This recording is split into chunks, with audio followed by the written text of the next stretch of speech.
Muy buenas tardes, Ulises. Muy buenas tardes. Muy Estamos buenas aquí, tardes. bueno, en Libros y Cámara tenemos el lujo, el prestigio de tener, bueno, pues a un escritor, pero que no solamente es escritor, que eres abogado, que eres académico, que eres profesor de Derecho, eres todo. No te falta nada, ¿eh? No te falta nada. Y para colmo, escritor. Y de los buenos, de los que escriben buenas historias. Editor de Planeta, ha publicado 4 novelas. Mm. La primera fue, si me recuerdas, la primera cuál fue, por favor. La sustancia invisible de los cielos. Sustancia invisible, en el año 2015, así, más o menos. 2015, quiero recordar, sí, 2015. con Espasa. ¿Y la última? La última es Exitus, publicada con HarperCollins, que estamos ahora todavía en plena campaña, en plena promoción. O sea, estás en plena promoción de esa novela, de esa nueva novela. Si puedes contar, bueno, puedes contar un poco a los lectores de lo que va, esa novela, antes de comenzar de lleno en La Dama del Norte. En la previa estábamos un poco hablando, que decías tú, de La Dama del Norte, que quizás era una novela que cuando entraste en ella no sabías si estabas ante una novela netamente negra, que respondiese al canon, y luego ya me contarás un poco a ver qué impresiones tienes, que espero que sean buenas. Pero sí que el Exitus es una novela negra, una novela que la construí con equipo de investigación, un asesinato que se presenta ante ese equipo, quién es el asesino. Pero sí que es cierto que esta novela tiene detrás un trasfondo bastante oscuro, y eso me permite también generar, como ocurre con la novela negra, pues preguntas que nos interesan a todos y cosas de muy rabiosa actualidad, como es el dogmatismo, esa ideología llevada a un extremo, la violencia injustificada, todas este tipo de cosas, los juegos de poder, tanto en la familia como en los temas institucionales a nivel nacional e internacional, y la corrupción. Pues a temáticas así como muy interesantes en este tiempo que corre. Además, hay un caso, ¿no? El caso que cuentas en la novela nueva es el caso 666. Así es. Con una inspectora que fue despedida por pegar. Es lo que cuento, es lo que está así, no desvelo nada. Una inspectora que fue despedida, no, inspectora no, detective, ¿no? Que fue despedida por agredir a su superior, ¿no? Luego tienen que buscarla porque tú, creo que con las novelas, las mujeres les das buen poderío, les das buen protagonismo, las haces, imprescindibles en la historia. Imprescindibles y sobre todo intento que sean muy humanas y que de esta forma se desarrolle su personalidad y sus acciones o las que dependen de ellas en la propia historia. En este caso, sí, es una mujer que tiene ciertos problemas en el ámbito familiar, pero no por eso deja de ser una persona muy eficiente como policía. Entonces, se presenta un caso que al equipo policial le rompe un poco el protocolo, salta por los aires, porque es un caso que tiene ciertas cuestiones, la firma del asesinato, que nos puede unir con creencias ancestrales, con esas cosas que no entendemos, que no vivimos día a día, y de hecho cuentan con un asesor satanista llamado Dante Blanco, que me he divertido mucho con este personaje, porque nunca se quita... Sí, no se quita nunca el abrigo porque piensa que siempre tiene que salir corriendo en el momento más inoportuno, ¿no? Sí.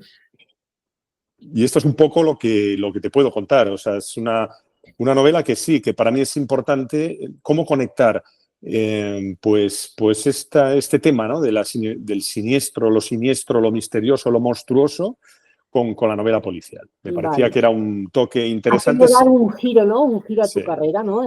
Dejar más la novela, porque digamos, La Dama del Norte no deja de ser una novela negra en algunos aspectos, no todo, no al 100%, porque la verdad lo que tiene también mucho es aquí mi gatita. Lo que también tiene mucho es de novela también social, ¿no? Porque ahí denuncias realmente todo lo que no se ve en el narcotráfico, y tú lo pones, o sea, en La Dama del Norte, estamos hablando de La Dama del Norte, en esta novela, en donde expones al lector todo eso que no es visible, que solamente se ve por televisión, por la radio, por la prensa, lo que se ve en prensa, pero que tú los pones muy bien expuesto de manos de una protagonista que es Ana Garrido. Ya vamos a dejar la novela nueva y vamos a comenzar con La Dama del Norte. Ana Garrido. Me ha encantado el personaje. Me ha encantado, porque es que es la Benjamina de 4 hermanos. la que es más asustadiza, la que no llega en todas las partes, la que hereda toda la ropa de las hermanas, de los hermanos no porque es ropa de hombre, pero sí también la daría.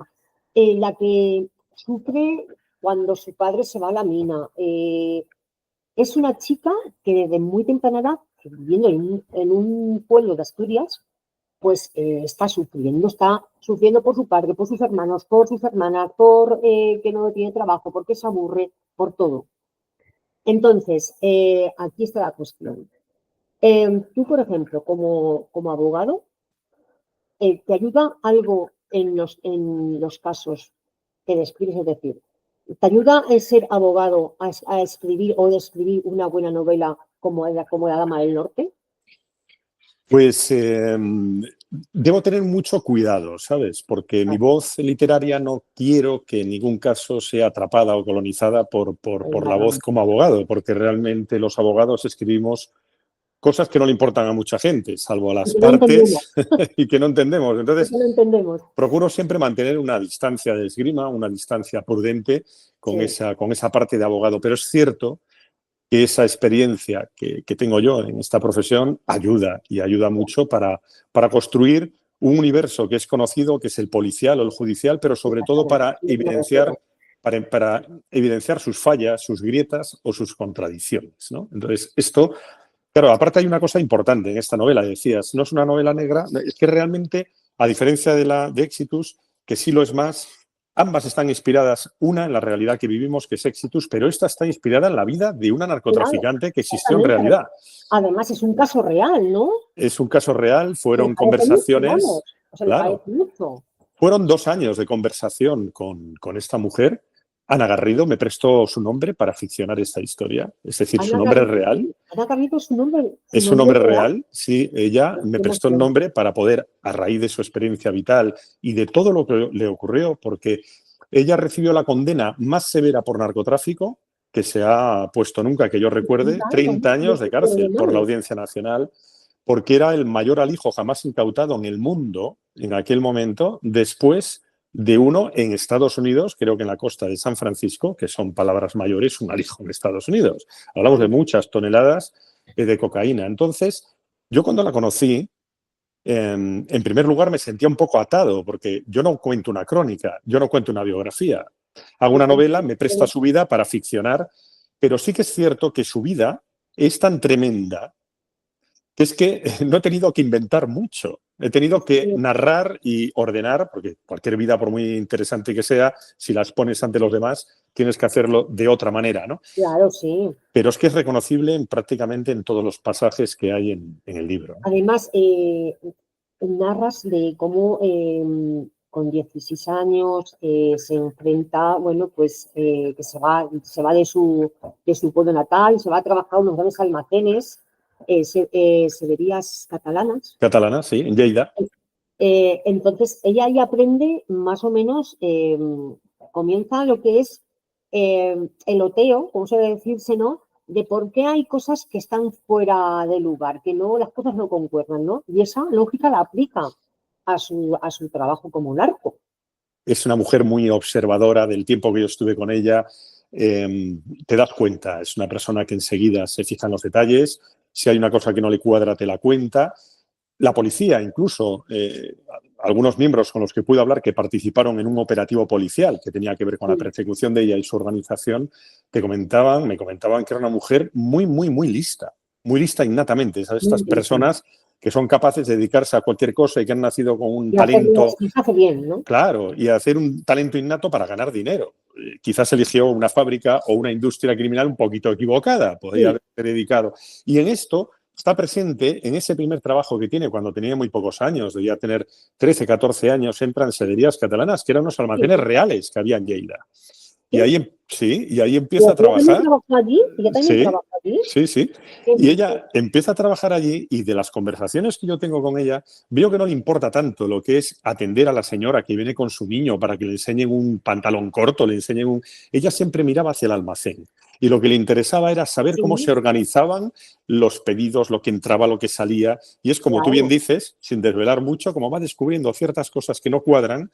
Y ella siempre me decía, todo lo que aprendí en ese momento, con claves, con dígitos, a formas de organizar, me sirvió mucho después en su oficio de Claro, narcotraficación. además, no sé si acaso en este caso el mal amor, ¿no? de su marido, que al final, bueno, pues no era todo el amor, todo el príncipe azul que ella deseaba, la llevó a tener esa vida y el dinero fácil, quizá la primera excusa el dinero fácil, luego ya después era la comodidad de tener todo, sí que era peligroso lo que hacía, pero también era mucho dinero lo que entraba en su casa al cabo de los días. Ella, si no hubiera tenido ese amor tan, digamos, tan engañoso, porque para mí, porque un señor que se muestra que es el príncipe azul y luego poco a poco se va destiñendo, ¿crees que fue el detonante para que ella llevara esa vida a la que se encarriló? Ella siempre tuvo esa idea de vivir en un pueblo como muy encerrado en las montañas, como muy poco abierto a lo que estaba aconteciendo en España en aquel momento. Ella, bueno, tenía un hermano que era todo para ella. Ocurre algo, no vamos a desvelar qué es lo que ocurre, nada. pero cuando ocurre algo así, tan tremendo, y a uno se le caen los referentes. Ella era una niña que iba a misa los domingos con su madre, familia minera, muy religiosa, obediente a las fuerzas y cuerpos de seguridad del Estado, participaba activamente en las celebraciones de la Guardia Civil. En fin, estaba como muy, muy, muy, muy metida en lo que era la sociedad que había conocido. Pero algo que ocurre con Ino revienta todo eso por los aires. Entonces hay gente que cuando ocurre eso se resigna, pero hay otra gente que se rebela. Entonces, entre eso y ella que tenía quizás una especial propensión ya una vez que se da cuenta que hacer dinero puede ser un traje de inmunidad contra la fatalidad, alejarla de esa mina caprichosa, ¿no? Que se traga a sus seres queridos, pues ese momento, esa combinación de factores, lo que hace que en un momento determinado salta un resorte en la mente y alguien busque un atajo, ¿no? Fíjate, el primer hermano, Ino, le pasó lo que le pasó, pero con el segundo, cuando no acudió su hermana, fue cuando ya empezó a decir, aquí pasa algo raro. Mi hermana hubiera venido, ya había venido en cualquier momento y más sabiendo lo que está pasando. Ahí fue cuando ya ella dijo, aquí esto huele a dinero y esto es fácil. Sí, ella, digamos que ella ya, como era muy observadora, buscó las oportunidades. Lo que ocurre es que en el momento en que ve que gana tanto dinero, aparte de querer buscar esa manera, ¿no?, de enfrentarse a la fatalidad, de decir, el dinero me va a salvar, ¿no?, de tener que seguir sufriendo estas adversidades, ¿no?, que nos presenta el destino, cosa que luego no ocurrió, porque tú planteabas una cosa que es así, luego está su marido y en realidad se va a poder ver a lo largo de la historia que todos los hombres le han fallado, salvo su hijo. Todos los hombres le han fallado. Es más, y esto es una cosa curiosa, porque hablándolo con ella y hablándolo con alguna psicóloga, decía que mujeres muy fuertes, son capaces de aguantar cosas que no imaginan o que no admitirían en otros ámbitos, salvo en el propio, ¿no?, sentimental, porque tenía la idea de que podía salvar o cambiar las cosas, que podía salvar a su pareja, que podía cambiar las cosas. Entonces pierde uno la perspectiva de lo que está ocurriendo realmente con su propia vida. Entonces una mujer tan guerrera, tan fuerte como era ella, que quizás esa tradición, esa mente minera, acostumbrada a aguantar, a resistir, hizo que en muchos episodios que vamos a ver en este libro, donde los demás, donde los hombres salen corriendo, esos hombres fuertes que dominaban una industria, ella se mantiene. Claro, es que ella, mira, es hija de minero, hermana de mineros. Luego se convierte en esposa, pidiendo que tiene el príncipe azul. Luego se convierte en amante, que eso irán descubriendo también de quién y cómo. Y luego la traicionan en su carrera de narco, por no decir muchas cosas más, la traicionan. Al fin y al cabo, esta mujer es que es como que yo quiero ser buena, pero es que me lo ponen demasiado difícil para ser buena. Al final es que tengo que seguir el camino el camino que yo me he dictado, más que nada, porque si no, es lo que yo creo yo, es lo que yo pienso de esta mujer, que es lo que creo yo, que a lo mejor ella dice, si me siento demasiado blanda, los que me tienen que respetar no me respetarán. Y los que me tienen que temer no me temerán. Entonces yo seré un blanco fácil. A ti hay que hacerse la Tal dura, cual. sí o sí, y hacerse respetar. Y la rubia, a la rubia se la respeta. Yo creo que es que al fin y al cabo esta mujer la tiene muy difícil, aunque, vale, sí, cada uno elige, tiene su elección de vida, me parece muy bien. Pero es que se la han puesto todo Sí, sí. muy difícil, entonces la tiene muy fácil para irse por la vida que se fue. Sí, sí, me parece una observación que no puedo más que decirte totalmente de acuerdo con lo que estás diciendo. Sí que es Claro, cierto que, bueno, cada uno, ella lo persiguió, ella lo buscó. A ella, lo primero que me dijo cuando la conocí es, me gusta muchísimo el dinero, ¿es un problema para ti el que te diga esto? Ya era una pregunta, era como una especie como de puñetazo en la cara, sencillamente para ver cuál era mi razón. Y yo le dije, pues mira, como escritor me parece maravilloso, pero ya me están dando ganas de que me cuentes más, ¿no? Entonces claro, ella, tú fíjate que esto lo hizo siendo muy, muy jovencita. sí, Y ella es un contraste muy extraño, porque llegó a dominar un cártel colombiano sí, dominado por hombres en un momento que las exactamente. mujeres lo tenían muy difícil en todos los ámbitos, imagínate en este, ¿no? Ujú. Y llegó a dominar y sin embargo tenía como dos universos dentro de ella, el universo de su profesión y el universo familiar. Cuando ella llegaba a su casa, Exactamente. era la hija pequeña, Era la misma de siempre, era la misma de la niña de siempre. los Garrido, la niña, la que sufría por su madre, por su padre, por su hermana Ángeles, la que aún se preocupaba también por su hermana Sara, pero y no dejó de ser la hija de los mineros. Y En ningún momento. se quitaba las joyas para no suscitar preguntas incómodas cuando llegaba a casa de niña, pero ¿a qué te dedicas? Sí, es verdad, ¿A qué te dedicas para tener todas esas joyas? Entonces, prefería evitar todas esas preguntas. Realmente esto es también como una especie de vínculo entre mujeres, que yo creo que está muy representado al final del libro, sí, sí, sí, sobre todo con su totalmente. hermana Sara, ¿no? Su hermana Sara consigue el éxito. Esto que voy a decir No es que desveles nada, no desveles nada. no voy a desvelar nada, pero Pero sí que quiero que la lean porque son es que dos personas que siguen una trayectoria vital, pero Ana se lo gana a pulso. Es lo único que puedo decir realmente. sí, sí, no, no desveles nada porque es que se lo tienen que Mm. leer, porque es que yo les aconsejo que se lo lean.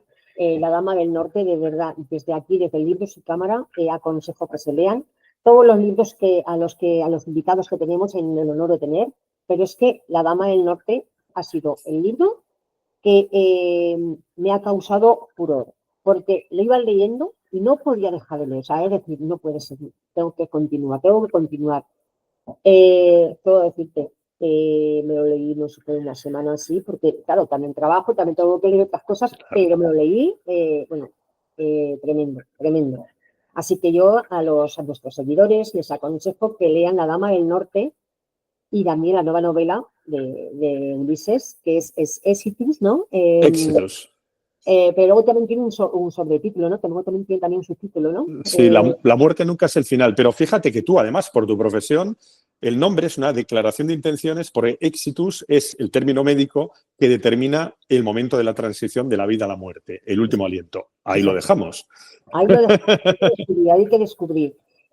También he leído una biografía tuya que escribiste tu primer libro, tu primer cuento, tu primer relato a los 12 años, Mm. cuando estabas en el colegio y que aprovechabas los recreos, ¿no? Pues para escribir y que ese manuscrito se extravió en las mudanzas que hiciste, ¿no? A lo largo de... Sí, porque vivía en Tenerife en aquel momento, de pequeño, y yo vivía en Santa Cruz de Tenerife, pero el colegio estaba en La Laguna. Entonces el autobús hacía un recorrido interminable y entonces en vez de bajarnos a mediodía, nos quedábamos 2 horas. Y entonces, por más remedio, después de jugar al fútbol o jugar al baloncesto, te aburrías mucho salvo que cogieras un bolígrafo, un bloc de notas y te inventases una historia de vikingos como la que hice yo, y la cual extravié en el traslado a la península. Eso, Y a eso iba. fue horrible para A mí. eso iba, porque yo, mira, yo te pongo un ejemplo, ¿vale? Hace muchos años, era jovencita, escribí también, yo escribía versos, escribía poesía, ¿no? Pero un día se me dio por escribir un relato y también me pasó lo mismo que a ti, se me extravió, pero nunca olvidé el nombre del personaje. Mm. Que luego después lo he recuperado y lo he convertido en protagonista de unas novelas. ¿A ti te pasó Ah, lo qué mismo? bueno. No, porque eran todos vikingos, entonces no me Ah, todo parecía bien. No, lo mío era una historia. Yo leía mucho cómic, leía mucho libro de aventuras. En aquel momento Bruguera publicaba pues historias épicas de vikingos, Sí, y todo eso yo creo que era un universo que fue lo que me hizo construir esta historia, que luego veo reflejada, por supuesto, como viendo con ojos de niño en algunas series que hoy vemos, ¿no? Y digo, pues esto es lo que a mí realmente me gustaba de pequeño, escribir y narrar. sí, Luego ya con la edad uno va cambiando. Por supuesto, también algo de claro. poesía tenemos por ahí también, Ana, ¿eh? Sí, también, bueno, También, también. yo no la muestro nunca la poesía que he escrito ni que escribo porque me da vergüenza. Es algo mío, es como mi Ah, diario del corazón, que mm, solamente está ahí en un mm, cuaderno, pero vamos, no la mostraría nunca porque yo no soy buena poeta. Solamente es descargar un poco el alma, mm. el corazón y seguir. Em, ¿Qué lee Ulises Bertolo? Pues yo leo de todo, porque yo tampoco soy un escritor de novela negra. Entonces, mis lecturas van desde los autores muertos, que es algo que siempre es una lectura por vez primera, o relecturas, como estoy haciendo ahora, de autores. Y yo, no sé, siempre ando con 4 o 5 libros. A mí me Alguno de pasa, corte, sí, también te pasa lo a mí me mismo. pasa Y voy igual, sí, avanzando sí, con sí. ellos, con A mí todos. me pasa igual. Yo O sea, también tengo mm, ahí 2 libros que siempre estoy con 2 libros, siempre. Además, mm, muy variados en los géneros. mm, Cuando leo libros, no me gusta que sea historia negra, no, no. Una historia negra, otro de novela histórica, ¿sabes? Así también soy yo. Pero, y otra cosa que te iba a comentar. Si tú, claro, decidiste ser abogado porque tu padre también fue abogado, tu familia mm. se dedicaba al derecho, no te voy a poner el aprieto de que quieras, si tienes que elegir, que elijas entre derecho, o sea, entre abogado y escritor, no te voy a poner en ese aprieto, ¿por qué no? Pero a la hora de escribir una novela, lo tienes más fácil que las personas que no sabemos nada de derecho y que no sabemos y que no hemos visto casos a los que tú has tenido que defender y has tenido que enfrentarte en un juicio. Yo ¿Eso te creo, ayuda? sí, hay dos cosas importantes. Lo primero, el haber leído, ¿no? Sí, Leer claro. es importante. O Eso importantísimo. es importantísimo. O tener esos inputs a través del audiovisual, que también es una manera, ¿no? De Sí, informarte o de nutrirte de esos conocimientos básicos para poder construir una historia. Pero yo creo que la experiencia del escritor, sea en la disciplina o en el oficio que sea, es sí, importante. No totalmente. quisiera decir que la de abogado sea mejor que otros, pero es cierto que vemos mucha historia humana, aunque mi especialidad está en el derecho público. Yo veo mucha historia humana, mucho drama humano, ¿no? Como se puede ver en el mundo de la medicina, cuando se Sí, generan quizás unos lazos de unión con personas que de otra manera nunca llegarías a conocer sus claro, vidas. claro que Y sí. esa experiencia, que es como una especie de diario vital que te va nutriendo, puede hacer que tus personajes no solamente hablen por sus acciones, sino que hablen también por sus pensamientos y que todas esas contradicciones de lo que somos, ¿no? Como naturaleza humana, se puedan poner en una novela, que en definitiva es de lo que se trata para que no se trate de historias lineales o cuando Sí, menos de personajes planos. Yo creo que a mí esa experiencia como abogado efectivamente me pues nutre sí, mucho ¿no? más allá del oficio, ¿no? Porque Espero, claro, además los escritores tenemos también una cosa más que somos muy observadores. Nos totalmente. fijamos en todo, en lo que Mm, pasa desapercibido para otras personas, para nosotros nos puede ser una idea, el comienzo de una nueva novela. mm. ¿Te ha sucedido eso?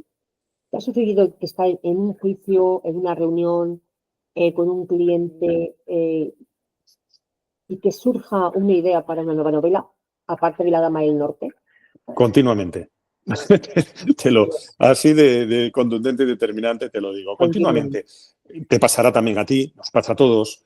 Tú cuando estás muy metido ya en la historia que estás contando, ya estás uñas con la novela y hay cosas que Sí, incluso te despiertas y dices, uy, qué bueno esto, pero luego te olvidas. sí, Esto yo creo que es en verdad. ese duerme vela dices, pero qué genialidad se me ha ocurrido y luego no eres capaz de Y luego no recordarla es del capaz de todo, ¿no? desarrollarlo, es verdad. Sí, Claro. sí, sí. Escenas, acontecimientos, giros que muchas veces no has sabido o en ese momento no lo tienes claro y yo por lo menos tomo 2 pasos hacia atrás y digo, no me voy ¿sabes?, a embrollar tanto en el tema. Voy a dar 2 pasos atrás que seguro que surge con naturalidad. Y esas cosas ocurren, pero al mismo tiempo que estás muy metido en una historia y aparte del guión que tienes y lo que vas escribiendo, el propio día a día te va empujando por derroteros que no Sí, pensabas, las claro. historias nacen y surgen y crecen. Mira, yo por ejemplo, Se me ocurrió una historia maravillosa. Estuve haciendo unas etapas del Camino de Santiago, pues ahí por abril, Sí. y en la vuelta, porque solo por trabajo solo pude hacer 3 etapas, los compañeros que empezaron conmigo siguieron, y les tocó un tiempo horroroso, por cierto, menos mal que tenía trabajo, pero en el autobús de vuelta, que fueron 5 horas, mientras iba caminando se me ocurrió una historia maravillosa y en un cuaderno pues hice como 40 Un hojas, que esquema, es, ¿no? Un sí, ejemplo. un esquema entero. Entonces, claro, que se te ocurren, somos tan observadores a veces por actos voluntarios y a veces de una manera involuntaria porque te atrapan las historias, porque Sí, estás en eso, ¿no? sí, claro, claro. Y Ulises, ¿eres más escritor mapa o brújula? Yo soy más escritor brújula. ¿Sí? ¿Te Sí. gusta tener todo así muy bien, ¿no? También. Que vaya Claro, todo como muy bien ordenado, atado. pero una cosa no es, yo creo, contraria a la otra. Yo creo que hay que tener muy No, claro lo que claro. uno quiere contar.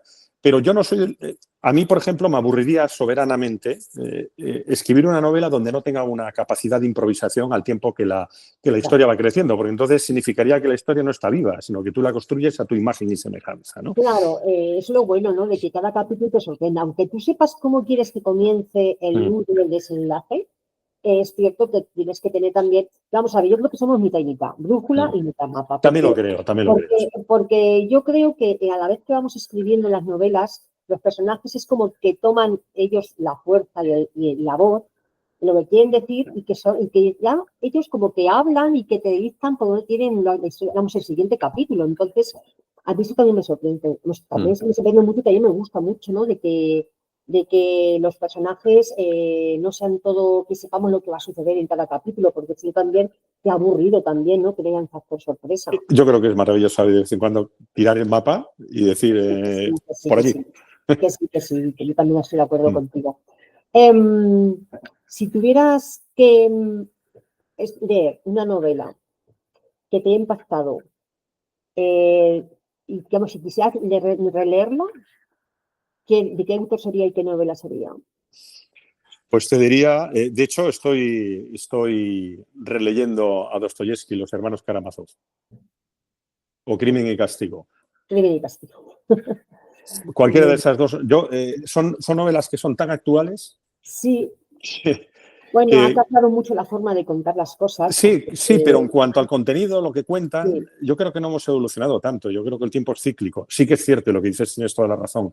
La manera de contar las cosas ha cambiado mucho. mucho. Y creo que hay algunos compañeros nuestros, algunos conocidos, que lo hacen extremadamente bien. No te voy a decir nombres, pero hay alguien en concreto que me ha sorprendido enormemente en las 2 novelas de él que he leído hace nada. Leí, de hecho, No, que lo invitemos también a Libros y Cámara. Claro. pues luego si quieres te lo digo de récord. Digo, Bueno, porque si no, es que me debe ya no sé cuántos gin tonics y bueno, no los pues paga, entonces no sé por qué le voy a hacer más publicidad. si luego ya me lo dices tú, ya luego me lo dices. Luego te voy a decir, pero sí que es cierto que a veces, y te hablo de una novela negra, bueno, un Sí, thriller total y absoluto que se lee muy rápido. Te voy sí. a dar una pista. Está ahora mismo estrenándose, creo, la novela en cines en este mismo momento. Ahí te lo dejo, cada uno que saque sus conclusiones. Pero Mm, es, yo creo, muy, muy, muy efectivo porque es capaz de generar con una técnica muy sobria y muy pensada una acción cambiando de escenas que no pierden en absoluto el ritmo, pero al mismo tiempo es muy capaz de hacer crítica social sí, sin enseñarnos, sin intentar aleccionarnos. Para mí es es un gran importante. descubrimiento, es un gran descubrimiento. Sí, sí. Y una cosa, una curiosidad. Cuando escribes una novela y hay personajes malos, ¿cuáles te gustan más? ¿Los malos o los buenos? Porque yo te lo digo, a mí me encanta escribir los personajes, a mí me encantan los personajes malos porque me divierten. Los personajes buenos me resultan más aburridos. A ti, ¿cómo dices más? ¿Escribir un personaje malo, potencialmente con mucha maldad del cuerpo, o un personaje bueno que acate la ley, que vaya por buen camino? A mí me gustan sobre todo los personajes con muchísimas, muchísimas contradicciones y en esas contradicciones son capaces de expresar el mal y hacer el mal pensando que hacen el bien. Esto me parece, es Bueno, sí. decir, el malo malo se le ve venir. El jodido es el que va de bueno y te la... Entonces, yo creo, porque es el que te hace bajar las defensas, el que te hace bajar la guardia. Es verdad. Entonces, yo creo que esto para mí es el buscar esas contradicciones, escarbar ahí en la cabeza y alguien que piensa una cosa y hace otra. Es que estoy de acuerdo contigo, porque eso sucede en la vida real, ¿no? Ahí está. De las personas menos... las personas que crees que son buenas, ¿no? Y luego, pues te dan un giro en la vida, ¿no? Pues eso pasa en la novela, te dan un giro en la novela, y al final el bueno no es tan bueno y el malo no es tan malo. Sí, la gente, por ejemplo, dejando a un lado las psicopatías o lo que pueda haber, a lo mejor, este tipo de cuestiones que tendrían una explicación científica, y ahora también te hablo por mi experiencia, es que a todo el mundo que yo he conocido que ha hecho algo que puede ser reprobable, ¿no? Desde un punto de vista moral, desde un punto de vista ético, desde un punto de vista social, con repercusiones o no, con condenas, nadie pensaba que estaba haciendo el mal. Todo el mundo tiene una justificación para todos sus actos. Bueno, hay muchísima gente que todo el mundo se justifica y lo que tú ves desde fuera, el de dentro, le da una explicación a lo que hace. Entonces es tremendamente perturbador. Sí, Jolines. Es verdad que, como dices tú, a los malos se les ve venir, pero a los buenos a los malos que van de buenos o de buenas, no se les ve venir, te pillan y entonces es cuando te bajan, vamos, estás con las barreras y las fronteras todas bajadas porque tienes confianza con esas personas y luego, bueno, pues eso, pues, avasallan. Próximos proyectos, aparte de la nueva novela que has escrito, ya estás con otra, ya estás pensando en otra, aparte de la promoción que tienes una promoción que acabas hace nada que la has iniciado, porque hace muy poco tiempo que ha salido la novela Éxitus, ¿no? Sí, comenzamos en mayo, no hemos parado y me queda por delante unos cuantos festivales, visitas, incluso estaré en la Feria Internacional del Libro de Guadalajara. Haremos un buen recorrido. De momento ya tengo programado hasta el mes de febrero prácticamente, pues sin parar que me ocupará más que nada fines de semana para poder dedicarme yo te doy las gracias enormemente, más porque yo sé que es un hombre muy ocupado con tu oficio, con la promoción que tienes ahora por delante. Gracias por haber estado y haber aceptado la entrevista aquí en Libros y Cámara, en este espacio dedicado a la literatura y al cine. Muchísimas gracias, de verdad. Creo que has estado a gusto, que la has pasado bien. Me lo he pasado muy bien, Ana. Pasa para cuando quieras, pero antes de despedirte, dime, ¿por qué crees que los seguidores, los lectores, los escritores, y aquellas personas que les guste escribir y leer, o curiosidad y aprender en las novelas, porque siempre se aprende mucho en las novelas que se leen, siempre se aprende mucho sobre las malas. ¿Por qué es que tendrían que ver Libros y Cámara? ¿Tendrían que leer? No, que ver el espacio literario Libros y Cámara. Bueno, vamos a ver. Yo, en primer lugar, porque yo te conozco, sé cómo vives la pasión de la escritura, la pasión de la lectura, y no hay más que verte para ver la manera en la que por todos los poros de tu piel surge un gran amor por las letras, por la literatura, por las obras literarias y además con los autores. Y esa es la mejor carta de presentación por la que hay que estar aquí, porque se habla de la literatura a carne viva y esto es muy importante. Muchas gracias, Ulises. Es verdad que nos conocimos en Lloret Nerve, desde aquí un beso y un abrazo a Angelique, sí, a todo el equipazo que vamos. Yo iré también pronto a verla, la última vez no fui, estaba invitada. Lo sé. De hecho, estábamos tú y yo juntos en una mesa, pero bueno, por razones profesionales o personales no te fue posible, pero tendremos oportunidad. Pero bueno, habrá más encuentros, más festivales a los que acudir y nada, yo espero verte por aquí por Cuenca en alguna ocasión a traer tu novela aquí a presentarla. ¿No vienes por aquí por Cuenca España, no Cuenca Ecuador? Pues mira, durante muchísimo tiempo estaba todos los fines de semana en Cuenca. Me encanta esa zona, ya te contaré así, sí, pero anduve mucho por Cuenca y por supuesto será para mí genial poder visitarte. Ya sabes que estoy en Madrid, estoy cerquita y me puedo acercar en cualquier momento. Yo estuve también hace poco en Madrid, estuve esta vez en el Retiro, en la biblioteca. Sí, en el Retiro. La Casa de Fieras, creo que se llama. Sí, la Casa de Fieras, sí. Me lo pasé muy bien. Maravilloso, sí. Sí, me lo pasé muy bien. Y nada, bueno, pues ya te digo que ha sido un gustazo tenerte en Libros y Cámara, que te esperamos por aquí cuando tengas tiempo, cuando quieras te puedes pasar por aquí. Es tu casa, y que muchísimas gracias y un fuerte abrazo. Lo mismo para ti. Gracias por todo. A ti. Muchas gracias.